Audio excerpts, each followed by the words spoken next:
Iktar minn 41% tan-negozji qalu li raw żieda fil-beħ tagħhom matul is-sena li għaddiet. Dan fil-waqt li 26% qalu li l-beħ baqa' fl-istess livelli, fil-waqt li 33% qalu li l-beħ naqas. Dan joħroġ mill-istudju li tagħmel ta' kull sena l-Kamra tan-Negozji Żgħar u Medji.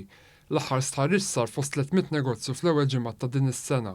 L-iktar 3 raġunijiet komuni msemmija minn negozji għaż-żieda fil-beħ kienu l-introduzzjoni ta' servizzi u prodotti ġodda b'24%, iż-żieda fil-konsum u l-popolazzjoni b'19% u aktar flus fil-but b'17%.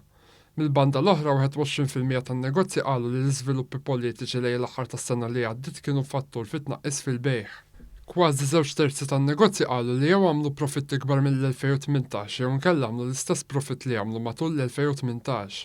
Fi żmien il-festi 39% tan-negozji rrapportaw li kienu sodisfatti ħafna jew sodisfatti bil-beħ.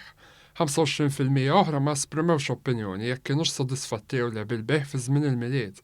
L-aqwa jumejn għan-negozju matul is-sena li għaddiet kienu Black Friday u lejlet il-milied b'31% fiż-żewġ tiġranet. L-istħarriġ wara wkoll li komplew jiżdiedu sew in-negozji li jieħdu sehem fi Black Friday, il-jum li joffri skontijiet kbar biex jiġu attirati eluf ta' konsumaturi.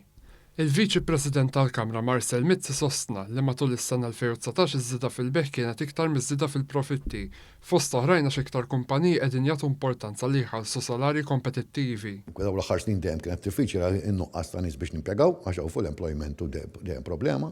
U fil-fatt dis-sena wkoll din naqqis fil-profitabilità li ġiet irrapportata hekk minħabba l-fatt li l-impjegati titħallashom iktar biex jiġu miegħek u ma ssibx mintħallsu biftit. Għall-2020, iktar minn 3/4 tan-negozji jaħsbu li s-sena se tkun l-istess jew aħjar mill-2019.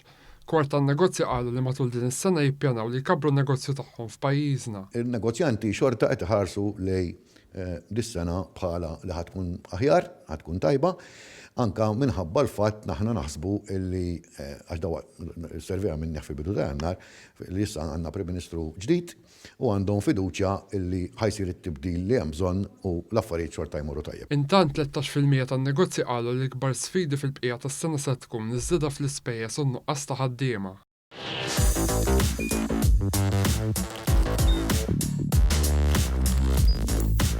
Idħol fuq one.com.mt u hemmhekk tista' tara l-programmi kollha li jxandru fuq One permezz ta' One Play.